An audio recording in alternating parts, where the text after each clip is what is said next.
Hello students, welcome back to my channel Trigno physics.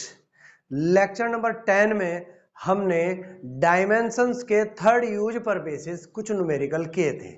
आज हम lecture number 11 start कर रहे हैं, जिसमें हम उसी यूज पर बेसिस कुछ न्यूमेरिकल और करते हैं।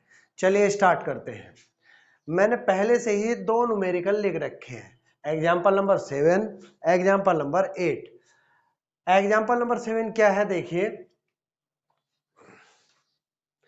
Example number 7, consider a simple pendulum. The period of the oscillation of the simple pendulum depends on its length and acceleration due to gravity. Derive the expression for the period of the oscillation by the method of dimensions. यानी क्या है, simple pendulum का जो time period, oscillation का जो time period है, उसके लिए आपको जो है एक एक्सप्रेशन डिराइव करना है with the help of dimensions. अब देखिए इसमें क्या लिखा हुआ है, इसमें क्या लिखा, यही से उठा लेते हैं। Let the period of oscillation, let the period of oscillation of the simple pendulum. आगे क्या लिखा हुआ, डिपेंड्स, किस पर डिपेंड कर रहा है, डिपेंड्स ऑन लिख दीजिए, अपॉन लिख दीजिए, अपॉन एथ पावर ऑफ इट्स लेंथ, इसकी एथ पावर पर, किसकी, लेंथ की, and b th power of the acceleration due to gravity. ठीक है, यानी हम इसको लिख सकते हैं टी प्रोपोर्शनल, एथ पावर किसकी है, लेंथ की, यानी एल रेज टू ए, और बी एथ पावर किसकी है, जी की। ये हो गया, t is equal to k l raise to a g raise to b, equation number first. K क्या है, कांस्टेंट है, dimensionless constant, where k is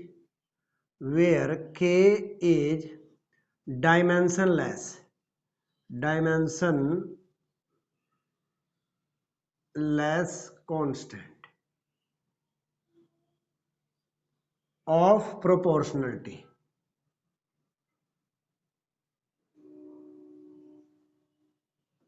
ठीक है, यानी के की कोई भी डायमेंशन नहीं है।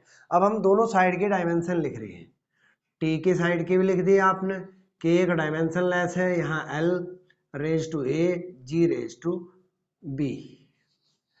अब टी क्या है, टाइम है, इस टाइम पीरियड है, इसकी होगी कैपिटल टी, एल की कैपिटल एल, पावर ए होगी, जी की क्या हुई, यानी एक्सेलरेशन की होगी एल टी रेज टू -2। ठीक है, इसकी पावर हो गई बी। अब इसको सिंप्लीफाई करते हैं, इधर एल और टी है, तो यहाँ पर हम एल को इंक्लूड कर लेते हैं और उसकी पावर 0 लिख देंगे, टी की power 1, this is equal to, यहाँ एल की पावर ए, यहाँ एल की पावर बी है, तो दोनों को एक ही बेस पर ला करके ऐड कर दिया, टी की पावर -2b। क्लियर है, equating the powers, equating the powers, equating the powers, powers को इक्वेट कर दीजिए। जब आप पावर्स को इक्वेट करोगे तो पहले ये वाली पावर कर देते हैं, -2b is equal to 1, implies b equal to -1/2। ठीक है, a plus b equal to, इसकी कंपेयर एल वाले से करेंगे तो क्या आ गया, 0, तो a इक्वल टू कितना आ गया, -b, यानी -b की वैल्यू रखोगे आप, b की वैल्यू रखोगे तो माइनस माइनस प्लस 1/2। ठीक है, a की वैल्यू आपकी आ गया 1/2, b की वैल्यू आ गया है -1/2। क्लियर है, ये दोनों वैल्यू फर्स्ट में पुट कर दीजिए।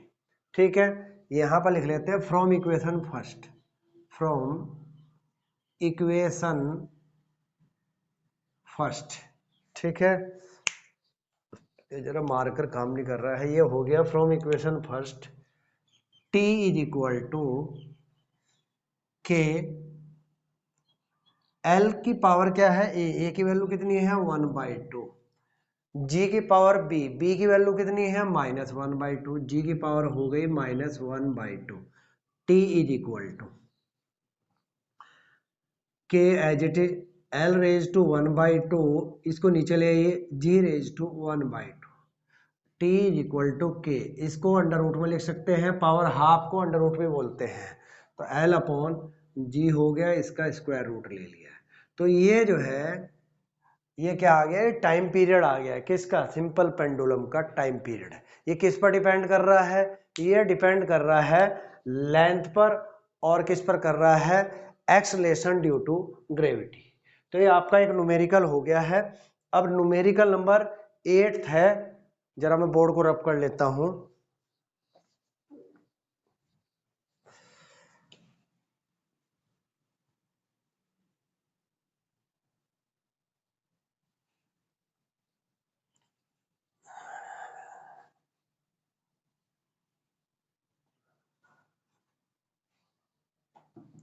चलिए, न्यूमेरिकल नंबर 8 यानी एग्जांपल नंबर 8, ये लिखा हुआ the velocity v of the transverse waves on a string may depend upon length L of the string, tension T in the string, mass M per unit length of the string.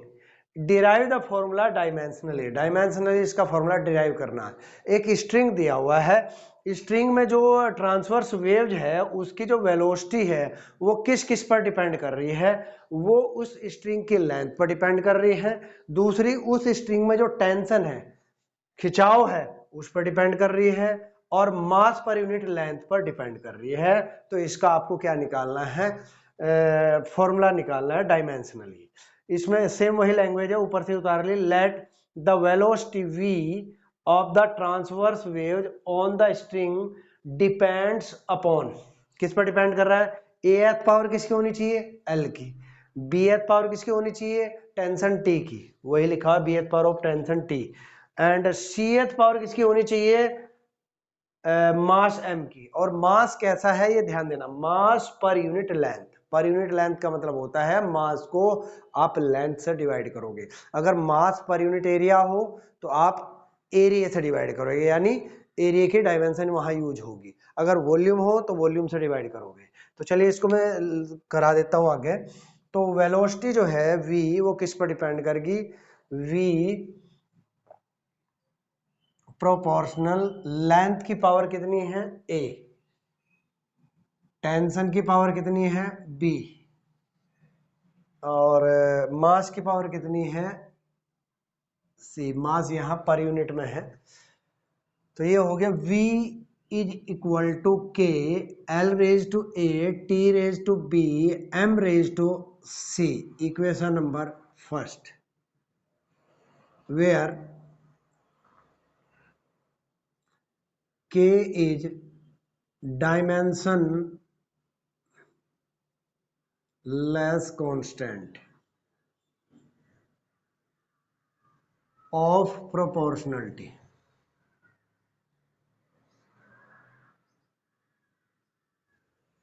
Proportionality, ठीक है। अब दोनों side की dimension लिख देते हैं, v की भी डायमेंशन लिखेंगे, k डायमेंशन लेस है, l की डायमेंशन लिखेंगे, इसकी पावर a होगी, t टेंशन है, या t जो है आपका टाइम पीरियड नहीं है, t यहाँ टेंशन, टेंशन का मतलब होता है एक फोर्स, ये एक फोर्स को ही रिप्रेजेंट करता है। और यहाँ हो गया m की डायमेंशन लिखेंगे आप, देखिए v हो गया है एल टी रेज टू -1,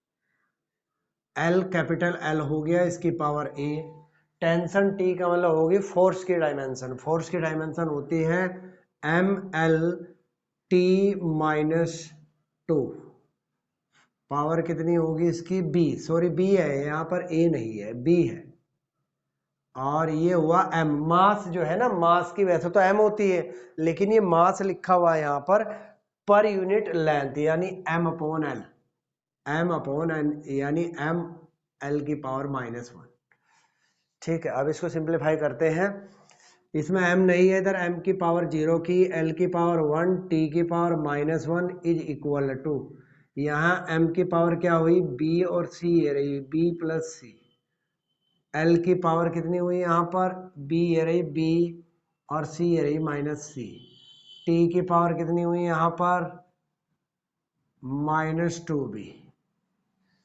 दोबारा देख लेते हैं, एल की पावर -c ए रही, b ए रही, ये छूट गई है। चलिए ए को यहाँ एडजस्ट कर देते हैं, प्लस ए कर दिया यहाँ को, ए रही, ये एडजस्ट कर दिया प्लस ए। टी की पावर कितनी होगी -2b। ठीक है, equating the powers, equating the powers,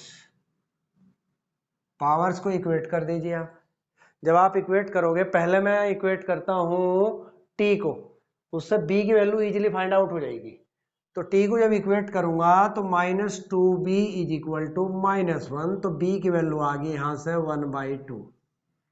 B की वैल्यू आपकी आ गई क्या 1/2। ठीक है यहां तक। अब मैं ले लेता हूं b plus c. b plus c is equal to किसके हो जाएगी एम के, यानी 0 के हो जाएगी।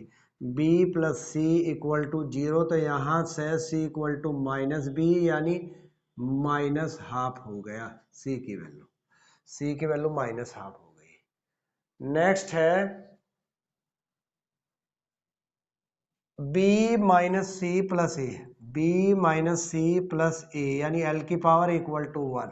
तो आप इसको सोल्व करिए। b की वैल्यू क्या है, b की वैल्यू है 1/2, c की वैल्यू क्या है, ये भी आपकी -1/2 ही, तो minus minus plus 1/2 plus a equal to 1। ये 1/2 से 1/2 प्लस 1/2 1 हुआ, 1 से 1 कैंसिल हुआ, तो सिंप्लीफाई करके a की वैल्यू आपकी 0 आ गई।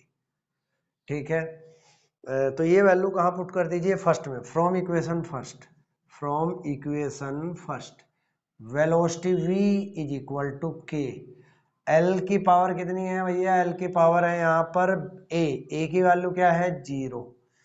ठीक है, टी की पावर कितनी है बी की वैल्यू कितनी है, ये यहाँ पर -1/2, -1/2।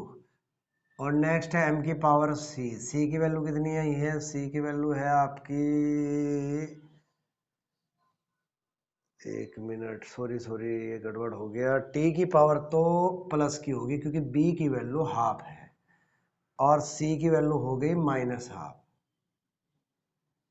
ठीक है, तो ये हो गया है, इसको थोड़ा सिंप्लीफाई किया, v इज इक्वल टू, ये तो वैल्यू हो गई 1, k रह गया यहाँ k, t की पावर हाफ, ये नीचे आ गया m की पावर हाफ। अगर आप इसको सिंप्लीफाई करें तो v इज इक्वल टू के टी अपॉन एम आ गया है, और वो भी किसमें स्क्वायर रूट। तो ये इसका डायमेंशनली जो फॉर्मूला हो गया है। अच्छा, इसमें एक देखिए लेंथ नहीं है, किसकी लेंथ नहीं है, लेंथ जो है स्ट्रिंग की लेंथ नहीं है, यानी ये जो वेलोसिटी है ये स्ट्रिंग की लेंथ पर डिपेंड नहीं करती, ये केवल किस पर डिपेंड करती है, टेंशन पर डिपेंड करती है, और मास कितना है उसका उस पर डिपेंड करती है। तो एग्जाम्पल नंबर 8 हो गया। अब हम करेंगे एग्जाम्पल नंबर 9। एग्जाम्पल नंबर 9 है, the velocity v of the sound through a medium में be assumed to depend on, किस पर डिपेंड कर रहा है, first point the density of the medium, medium की जो डेंसिटी है उस पर डिपेंड कर रहा है। कौन डिपेंड कर रहा है, वेलोसिटी किसकी, साउंड की।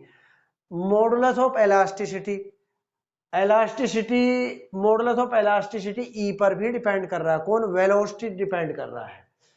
Deduce by the method of dimension the formula for the velocity of the sound, यानी साउंड की वेलोसिटी के लिए आपको डायमेंशंस के मेथड से जो एक फॉर्मूला डिराइव करना है।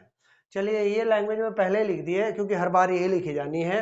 लेट द वेलोसिटी v, यहीं से उठा लिया, late the velocity v of the sound depends upon ath power of density, bth power of elasticity, मैंने डायरेक्ट लिख दिया है। ठीक है, यानी v proportional rho raise to a e raise to b, यानी v is equal to k rho raise to a e raise to b। Equation number first हो गई। इसमें जो है जो k है,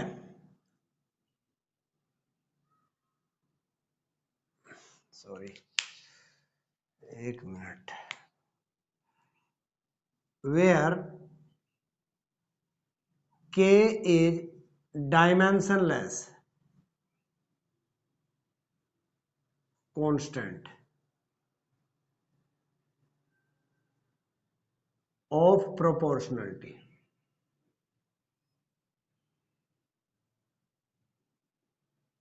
ये है, ठीक है।